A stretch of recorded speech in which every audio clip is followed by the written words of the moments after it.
Hi, good morning. അപ്പോൾ ഞാൻ ഇന്ന് വന്നിരിക്കുന്നത് ഒരു സൈഡ് ഡിഷ് ആയിട്ടാണ് ട്ടോ. ചോറിന്റെ കൂടെ ചേർത്ത് കഴിക്കാൻ പറ്റുന്ന ഒരു സൈഡ് ഡിഷ് ആണ്. നമ്മുടെ വെണ്ടയ്ക്കയും ഉള്ളിയും ചേർത്ത് തയ്യാറാക്കുന്ന വെണ്ടയ്ക്ക പുളിങ്കറിയാണ്. വെണ്ടയ്ക്ക പുളിങ്കറി എന്ന് പറഞ്ഞാൽ വെണ്ടയ്ക്ക ഉള്ളിപ്പുളി എന്ന് പറയാം.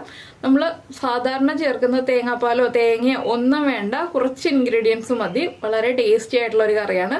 അപ്പോൾ നിങ്ങളെല്ലാവരും ചൂട് ചോറിൻ്റെ കൂടെ ഈ ഒരു കറി ഉണ്ടാക്കിയിട്ട് ചോറിൻ്റെ ചൂടോടുകൂടി തന്നെ കറിയുടെ ചൂട് മാറിയിട്ട് ഉണ്ടാക്കി കഴിക്കൂ. എന്താണെന്ന് വെച്ചാൽ ചൂട് കറി ചേർത്ത് കഴിച്ചിട്ടുണ്ടെങ്കിൽ നല്ല ടേസ്റ്റ് ആയിരിക്കില്ല.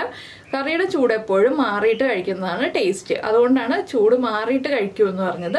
അപ്പോൾ എല്ലാവരും ട്രൈ ചെയ്ത് നോക്കുമെന്ന് വിചാരിക്കുന്നു. നമുക്ക് എങ്ങനെയാണ് നമ്മുടെ കറി തയ്യാറാക്കുന്നത് നോക്കാം. നമുക്ക് നമ്മുടെ ഇൻഗ്രീഡിയൻസ് നോക്കാം. നമ്മളിപ്പോൾ ഒരു 150 ഗ്രാം വെണ്ടയ്ക്ക എടുത്തിട്ടുണ്ട്. അതിലേക്കായിട്ടൊരു 15 മുതൽ 17 വരെ ഉള്ളി എടുക്കാം, 2 അല്ലി വെളുത്തുള്ളി, ഒരു ചെറിയ പീസ് ഇഞ്ചി ചെറുതായിട്ട് മുറിച്ചെടുത്തിട്ടുണ്ട്, ഒരു തക്കാളി എടുത്തിട്ടുണ്ട്. തക്കാളി മിക്സിയിലൊന്ന് അരച്ചെടുക്കുക, നന്നായിട്ട് പഴുത്ത തക്കാളി എടുക്കുക. പിന്നെ വേണ്ടത് ഒരു ചെറിയ നെല്ലിക്ക വലുപ്പത്തിൽ വാളൻപുളി എടുക്കുക, അതൊന്ന് വെള്ളത്തിൽ കുതിർത്ത് പിഴിഞ്ഞെടുക്കുക. ഇത്രയും കാര്യങ്ങളാണ്. പിന്നെ വേണ്ടത് പൊടികളൊക്കെയാണ്, അത് നമുക്ക് ചേർക്കുമ്പോൾ പറയാം. ആദ്യം ഞാൻ ഈ തക്കാളി ഒന്ന് അരച്ചെടുക്കട്ടെ, അതിനുശേഷം നമുക്ക് കറി ഉണ്ടാക്കാൻ തുടങ്ങാം. വെണ്ടയ്ക്ക എടുക്കുമ്പോൾ എപ്പോഴും ഈ ഒരു വലുപ്പത്തിലാണ് കേട്ടോ കട്ട് ചെയ്തെടുക്കേണ്ടത്. അപ്പോൾ ഇതെല്ലാം റെഡിയാക്കട്ടെ. നമുക്ക് ഉള്ളി ഒന്നും കട്ട് ചെയ്ത് എടുക്കേണ്ട ആവശ്യമില്ല, ഉള്ളി മുഴുവനെ തന്നെയാണ് നമ്മൾ ചേർക്കുന്നത്. ഈ ഒരു കറിയിൽ ഉള്ളിക്ക് പകരം സവോള ചേർത്തിട്ടുണ്ടെങ്കിൽ ശരിയാവില്ല. അപ്പോൾ നമുക്ക് തക്കാളിയും കൂടെ അരച്ച് കഴിഞ്ഞിട്ട് കറി ഉണ്ടാക്കാൻ തുടങ്ങാം. അപ്പോൾ നമ്മൾ കറി ഉണ്ടാക്കാനായിട്ടൊരു പാൻ ചൂടാക്കാൻ വെച്ചിട്ടുണ്ട്. പാനിലേക്ക് നമുക്ക് ഇഷ്ടമുള്ള ഓയിൽ ചേർക്കാം കേട്ടോ. വെളിച്ചെണ്ണയോ വെജിറ്റബിൾ ഓയിലോ ഏതെങ്കിലും ചേർക്കാം. ഞാനിപ്പോൾ വെളിച്ചെണ്ണയിലാണ് ചെയ്യുന്നത്. കുറച്ച് വെളിച്ചെണ്ണ ചേർത്ത് കൊടുക്കുക, വളരെ കുറച്ച് മതി. വെളിച്ചെണ്ണ ഒന്ന് ചൂടാവുമ്പോൾ നമ്മൾ കട്ട് ചെയ്ത് വെച്ചിരിക്കുന്ന വെണ്ടയ്ക്ക ഉണ്ടല്ലോ, ഇതിലേക്ക് ഇട്ട് കൊടുക്കുക. ഒരുപാട് വെളിച്ചെണ്ണ ചൂടാവേണ്ട. വെണ്ടയ്ക്ക ഒന്ന് ഇട്ട് കൊടുത്തിട്ട് ഇതിലേക്ക് വെണ്ടയ്ക്കയ്ക്ക് ആവശ്യമായ ഉപ്പും ചെറിയൊരളവിൽ മഞ്ഞൾപ്പൊടിയും ചേർത്ത് കൊടുക്കുക. ഒരു 1/4 ടീസ്പൂൺ മഞ്ഞൾപ്പൊടി. ഇത് രണ്ടും ചേർത്ത് കൊടുത്ത് നന്നായിട്ടൊന്ന് വഴറ്റിയെടുക്കുക. ഒരുപാട് കളർ മാറിപ്പോകുന്ന രീതിയിൽ വഴറ്റിയെടുക്കേണ്ട ആവശ്യമില്ല. വെണ്ടയ്ക്ക ഒന്ന് ആ വഴുവഴുപ്പ് മാറുന്ന രീതിയിലൊന്ന് വഴറ്റിയെടുക്കുക, അത്രയേ ഉള്ളൂ. ഒരു 3 മിനിറ്റ് ഒന്ന് വഴറ്റിയെടുക്കുക. ഇനി വെണ്ടയ്ക്ക ഒന്ന് വഴന്ന് വന്നു കഴിയുമ്പോൾ നമുക്ക് ബാക്കിയുള്ള കാര്യങ്ങൾ നോക്കാം. അപ്പോൾ ഞാൻ തക്കാളി ഒന്ന് മിക്സിയിൽ അരച്ച് വെച്ചിട്ടുണ്ട്. ഇതെല്ലാം റെഡിയാക്കി വെച്ചിട്ട് വേണം നമ്മൾ കറി ഉണ്ടാക്കാൻ തുടങ്ങാൻ. അപ്പോൾ നമ്മുടെ വെണ്ടയ്ക്ക ഒന്ന് കുക്കായി വരട്ടെ, ഒരു ഹാഫ് കുക്കായി വരട്ടെ. അപ്പോൾ നമ്മുടെ വെണ്ടയ്ക്ക ഒന്ന് ഹാഫ് കുക്കായിട്ടുണ്ട്. നമുക്കിതൊരു ബൗളിലേക്ക് മാറ്റാം. ഇനി നമ്മൾ കുക്ക് ചെയ്യുന്നത് ഇതേ പാനിൽ തന്നെയാണ് ബാക്കിയുള്ള കാര്യങ്ങളെല്ലാം. അപ്പോൾ നമ്മളിതെല്ലാം റെഡിയാക്കിയിട്ട് കുക്കിംഗ് സ്റ്റാർട്ട് ചെയ്യുകയാണെങ്കിൽ നമുക്ക് വളരെ എളുപ്പമായിരിക്കും കുക്കിംഗ് സ്റ്റാർട്ട് ചെയ്തിട്ട് കണ്ടിന്യൂ ചെയ്ത് പോകാനായിട്ട്. ഇനി നമുക്ക് കുറച്ചധികം വെളിച്ചെണ്ണ ചേർക്കാം. കുറച്ചധികം എന്ന് വെച്ചാൽ നേരത്തെ ചേർത്തതിനേക്കാൾ കുറച്ചുകൂടി വെളിച്ചെണ്ണ ചേർക്കാം. ഇനി നമുക്കിതിലേക്ക് വെളിച്ചെണ്ണ ഒന്ന് ചൂടായി തുടങ്ങുമ്പോൾ നമ്മുടെ ഒരു ടീസ്പൂൺ കടുകൊന്ന് പൊട്ടി തുടങ്ങട്ടെ.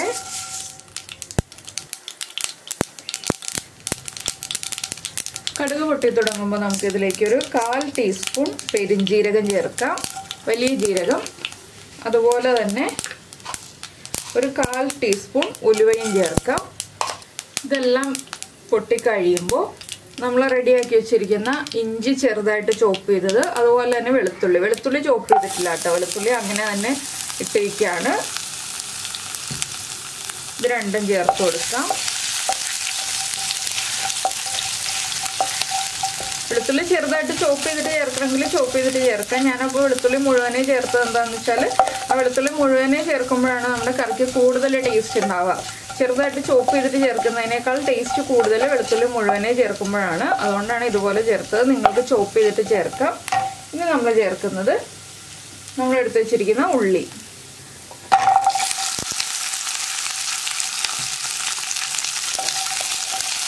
ഉള്ളി ചേർത്തിട്ട് നന്നായിട്ടൊന്ന് വഴറ്റിയെടുക്കുക. ഒരുപാട് ബ്രൗൺ കളർ ആവണ്ട, ഉള്ളി ഒന്ന് ട്രാൻസ്പെറൻ്റ് ആയി വരണം. അത്രയും സമയം ഒന്ന് ഇളക്കി കൊടുക്കുക. പിന്നെ കൂടെ തന്നെ നമുക്കിനി ഒരു 2 തണ്ട് കറിവേപ്പിലയും കൂടി ചേർത്ത് കൊടുക്കാം.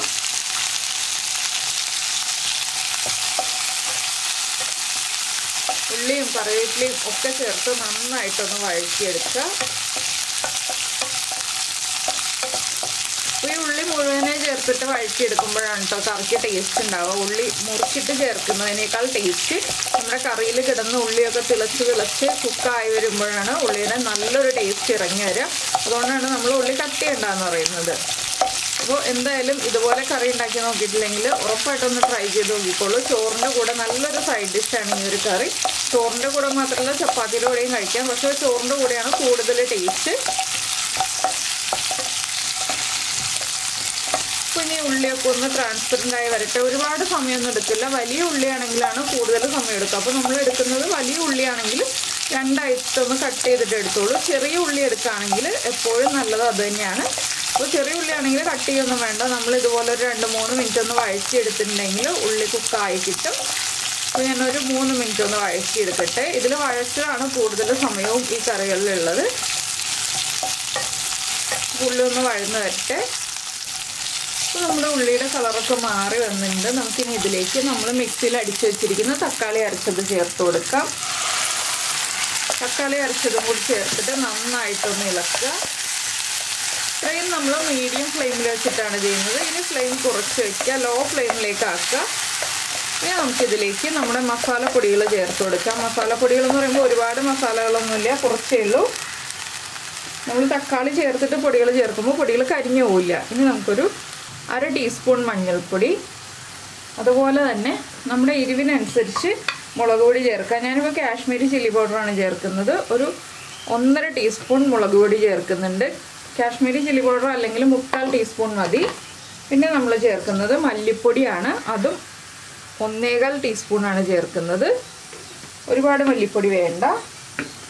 ഇനി ഈ പൊടികളൊന്ന് കുക്ക് ചെയ്തെടുക്കുക. ഈ ഒരു തക്കാളിയുടെ ഗ്രേവിയിലും എല്ലാം ചേർന്ന് പൊടികളൊന്ന് കുക്കായിട്ട് വരണം. 1 മിനിറ്റ് ഒന്ന് ഇളക്കി കൊടുക്കുക. പൊടികളൊന്ന് ചേർത്തിട്ട് നന്നായിട്ടൊന്ന് ഇളക്കി മിക്സ് ചെയ്തെടുക്കുക. പൊടികൾ ചേർത്ത് കഴിഞ്ഞിട്ട് നമുക്കൊന്ന് മീഡിയം ഫ്ലെയിമിലേക്ക് വെച്ചിട്ട് തന്നെ ഇളക്കിയെടുക്കാം. ആ തക്കാളിയുടെ ഗ്രേവി ഉള്ളത് കൊണ്ട് തന്നെ പൊടികൾ കരിഞ്ഞു പോവാതെ നമുക്ക് കുക്കായി കിട്ടും. നമ്മൾ ഈ വഴറ്റിൽ കഴിഞ്ഞിട്ടുണ്ടെങ്കിൽ നമ്മുടെ കറി വേഗം റെഡി ആവും കേട്ടോ. വഴറ്റിൽ വരെ കൂടുതൽ സമയം എടുക്കുള്ളൂ. അത് കഴിഞ്ഞിട്ടുണ്ടെങ്കിൽ ഫാസ്റ്റായിട്ട് റെഡിയാവും കറി. വഴറ്റിയെടുക്കുക എന്നുള്ളൊരു കാര്യം വരെ മാത്രം നമ്മൾ കുറച്ച് സമയം കൂടുതൽ സ്പെൻഡ് ചെയ്യണം. അത് കഴിഞ്ഞിട്ടുണ്ടെങ്കിൽ ഫാസ്റ്റായിട്ട് കാര്യങ്ങൾ നീങ്ങിക്കോളും. അപ്പോൾ നമ്മുടെ ചാനൽ ആദ്യമായിട്ട് കാണുകയാണ്, നമ്മുടെ വീഡിയോ പ്രസൻറ്റ് ചെയ്യുന്ന രീതിയൊക്കെ ഇഷ്ടമായിരുന്നുണ്ടെങ്കിൽ നമ്മുടെ ചാനലൊന്ന് സബ്സ്ക്രൈബ് ചെയ്ത് സപ്പോർട്ട് ചെയ്യണേ. സബ്സ്ക്രൈബ് ചെയ്യുന്നതിന് ഈ വീഡിയോയുടെ താഴെയുള്ള റെഡ് സബ്സ്ക്രൈബ് ബട്ടൺ ഒന്ന് ക്ലിക്ക് ചെയ്യുക. അതിൻ്റെ റൈറ്റ് സൈഡിലുള്ള ബെല്ലൈക്കണും ക്ലിക്ക് ചെയ്യുക. അപ്പോൾ ഓൾ എന്ന് പറഞ്ഞിട്ടൊരു ഓപ്ഷൻ കാണാം. ആ ഓളും കൂടി പ്രസ് ചെയ്തിട്ടുണ്ടെങ്കിൽ ഞാൻ എപ്പോഴും വീഡിയോ അപ്ലോഡ് ചെയ്യുമ്പോൾ നിങ്ങൾക്ക് നോട്ടിഫിക്കേഷൻ വരും. അപ്പോൾ നോട്ടിഫിക്കേഷൻ വരുന്നില്ല എന്നുണ്ടെങ്കിൽ ആ ബെല്ലൈക്കൺ പ്രസ് ചെയ്തിട്ടുണ്ടോയെന്ന് ഒന്ന് ചെക്ക് ചെയ്താൽ മതി കേട്ടോ. ഒന്ന് ബെല്ലൈക്കൺ ഒന്നുകൂടി പ്രസ് ചെയ്തിട്ടുണ്ടെങ്കിൽ നോട്ടിഫിക്കേഷൻ വന്നോളൂ കേട്ടോ. ഇപ്പോൾ പലർക്കും നോട്ടിഫിക്കേഷൻ പോകുന്നില്ല എന്ന് പറഞ്ഞിട്ട് നമുക്ക് മെസ്സേജ് വരുന്നുണ്ട്. അതുകൊണ്ടാണ് ഞാൻ നോട്ടിഫിക്കേഷൻ്റെ കാര്യം എടുത്ത് പറഞ്ഞത്. അപ്പോൾ ഇതുണ്ടോ, നമ്മുടെ പൊടികളൊക്കെ കുക്കായി തുടങ്ങുന്നുണ്ട്. ഇനി നമ്മളിതിലേക്ക് ചേർക്കുന്നത് നമ്മുടെ പുളി, ഞാൻ വെള്ളത്തിലിട്ട് വയ്ക്കുന്ന കാര്യം പറഞ്ഞില്ലേ, ഒരു നെല്ലിക്ക വലിപ്പത്തിലുള്ള പുളി. ആ പുളിവെള്ളവും കൂടി ചേർത്ത് കൊടുക്കാം. തക്കാളി അധികം പുളിയുള്ള തക്കാളിയാണെങ്കിൽ നമ്മുടെ പുളിവെള്ളത്തിൻ്റെ അളവ് കുറയ്ക്കുക.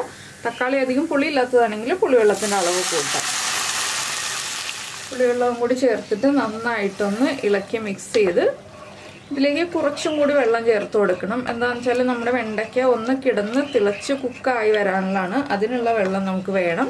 ആ ഒരു ഗ്രേവി നമ്മൾ കണ്ടുകൊണ്ട് വേണം വെള്ളം ചേർത്ത് കൊടുക്കാൻ. ഞാനൊരു 1 കപ്പ് വെള്ളവും കൂടി ചേർത്ത് കൊടുക്കുന്നുണ്ട്. ഇപ്പോൾ കൂടുതൽ ഗ്രേവി ഉള്ളതായിട്ട് തോന്നും, പക്ഷേ വെണ്ടയ്ക്കൊക്കെ ചേർത്ത് നന്നായിട്ട് കുക്കായി വരുമ്പോൾ നമ്മുടെ ഗ്രേവി പാകമാവും. ഇപ്പോൾ നമ്മൾ വെണ്ടയ്ക്കയിൽ ഉപ്പ് ചേർത്തിട്ടുണ്ട്, പിന്നീട് ഉപ്പ് ചേർത്തിട്ടില്ല. ഇനിയിപ്പോൾ നമുക്ക് ഈ ഗ്രേവിക്ക് ആവശ്യമായിട്ടുള്ള ഉപ്പും കൂടി ചേർത്ത് കൊടുക്കാം. ഉപ്പ് ചേർത്തിട്ടുണ്ട്.